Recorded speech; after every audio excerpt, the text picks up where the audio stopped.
So one thing I noticed growing up is that a lot of Yoruba children couldn't speak Yoruba, and it's crazy because I remember like my Turkish neighbors that lived across the road.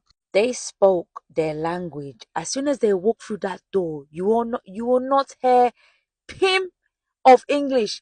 You will not hear pim. And it wasn't just the Turkish ladies that lived across the road. It was the Indians, the Pakistanis, the Sudanese, my Sudanese neighbor. But I also remember my Ghanaian neighbors speaking their language quite fluently. And when it came to like us Yoruba people, like we could all understand, especially the cusses. We know the cusses. We can understand well, especially those cusses, because when they cuss you, it will enter your ears. It will go down to your soul, and you'll feel it. But one thing I realized is that we all have not all of us, but majority of us. I'm just being real.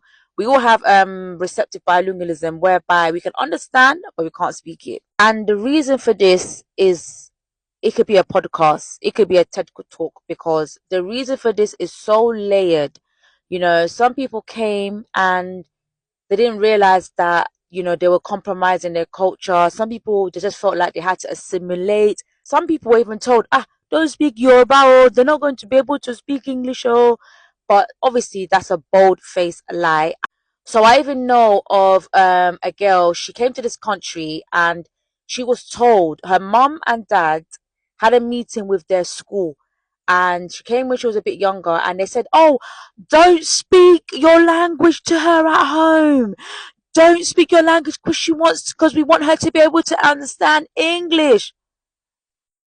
Like, how, do you know what? Do you know how horrible that is? So they felt like, obviously, they come to a new country. They felt like, oh, we have to speak English. And she actually lost her language. She was speaking her language and she lost her language because of that single action. And a lot of children do lose their language. If they come here when they're young and they're not encouraged, they can lose their language. But at the end of the day, I'm not here to blame anybody. There's so many reasons as to why the child doesn't grow up speaking Yoruba. However, there's some parents, so they say by fire by force you must to speak Yoruba, by fire by force. I actually know one girl back in the day.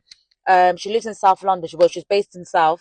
Yeah, she was born here. She was born here, and she speaks Yoruba fluently. So I do think it depends on the family dynamics, the child.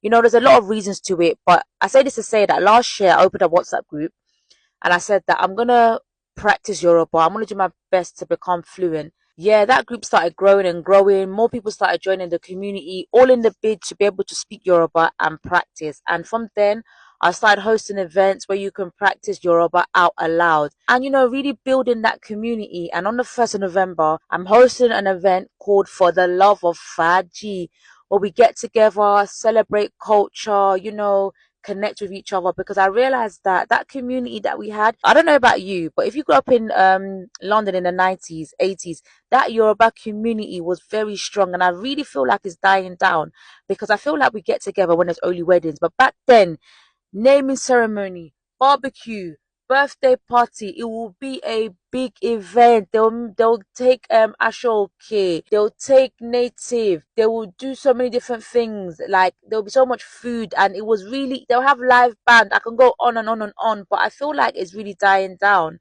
I say this to say that it's up to us to maintain the culture. Like, whether you can speak the language or not, at the end of the day, yeah, is your responsibility when you get to a certain age. So what I'm saying, that when you get to a certain age, is your responsibility to maintain the language, maintain your culture. At the end of the day, our elders are getting older. We are the new big mummies, or we are the big aunties. We're the new big mummies and daddies, or we're the next generation. So it's up to us, man, honestly. So yeah, man, if it's your vibe, click the link in my bio, man, and let's connect.